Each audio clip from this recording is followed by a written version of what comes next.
শহরাঞ্চল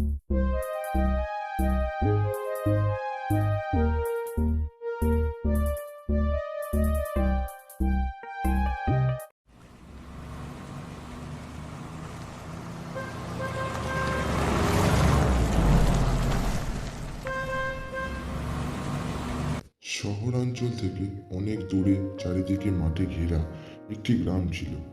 সেই গ্রামটিতে ছিল কিছু কুকথার প্রচলন।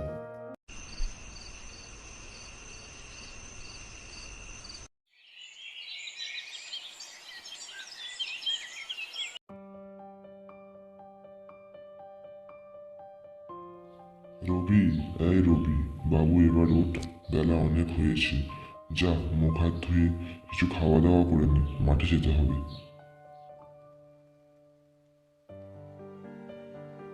রবি ও রবির বাবা খাওয়া দাওয়া করে মাঠে কাজ করার উদ্দেশ্যে এবার রওনা দিল।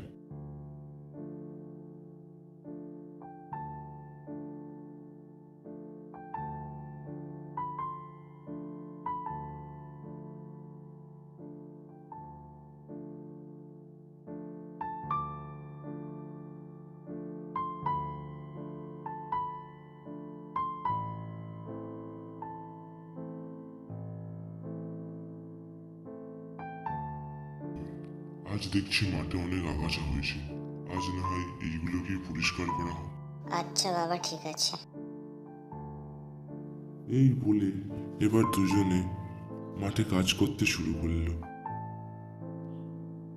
বাবু, এবার বাড়ি চল, অনেক সন্ধ্যা হয়ে এসছে। হ্যাঁ বাবা, চলো বাড়ি যাওয়া যাক।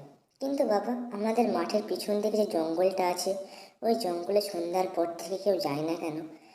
আর রাতের বেলা করে ওই জঙ্গল থেকে কি এমন বুক কাঁপানো মর্মান্তিক চিৎকার ভেসে আসে বাবা?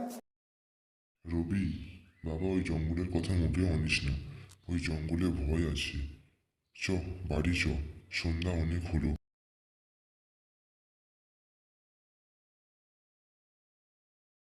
কি যে করছে দুজনে, আজ এতটা সন্ধ্যা হয়ে গেল, দুজনের মধ্যে কেউই এখনো বাড়ি ফিরলো না। কি গো, আজ তোমাদের মাঠ থেকে বাড়ি আসতে এতটা সন্ধ্যা হয়ে গেল কেন? মাঠে কি আজ অনেক কাজ ছিল? হ্যাঁ, ওই আর কি ছিল, কাজ করতে করতে কখন যে এতটা বেলা হয়ে গেছে বুঝতেই পারিনি, তাই আজ একটু দেরি হয়ে গেল।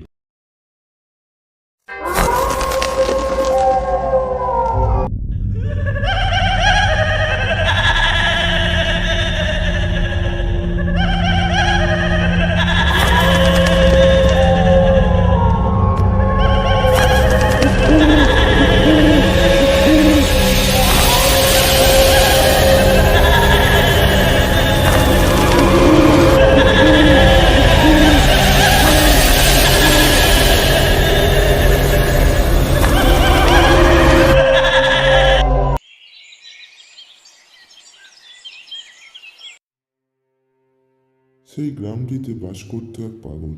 সে রাস্তাঘাটে ঘুরে বেড়াতো, পাগলামো করতো, কাউকে দেখলে হাসতো এবং এর থেকে খাবার চাইতো। হে, বাবু বাবু, কিছু খেতে দেন না বাবু। হে, অনেকদিন ধরে কিছু খাইনি বাবু, দেন দেন, কিছু খেতে দেন বাবু। হে হে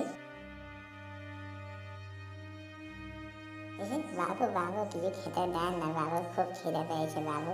বাবু, কিছু খেতে দেন বাবু। হে বাবু, দেন দেন বাবু। ধুর, যা যা, পালা এখান থেকে।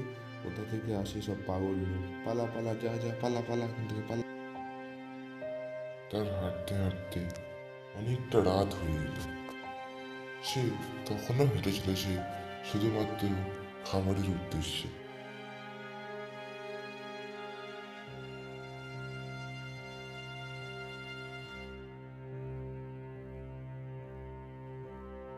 সেই পাগলটি এবার হাঁটতে হাঁটতে চলে এলো জঙ্গলের কাছে এবং দেখলো দূরে জঙ্গলের মধ্যে কোথাও বিন্দু বিন্দু যেন আলো দেখা যাচ্ছে।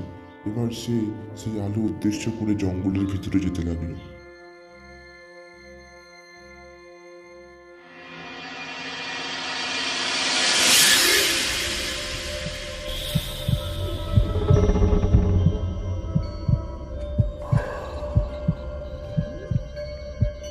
এবার সে পাগলটি দেখলো তার চারিদিকে যেন কুয়াশায় ভরে যাচ্ছে এবং সে একটি শব্দ শুনতে পেল। রে তুই এত রাতে জঙ্গলে কি করছিস? অনেকদিন মানুষের মাংস খায়নি, আজ আমি তোকেই খাবো, তোরই ঘাড় মটকাবো। হি হা হা হা হা।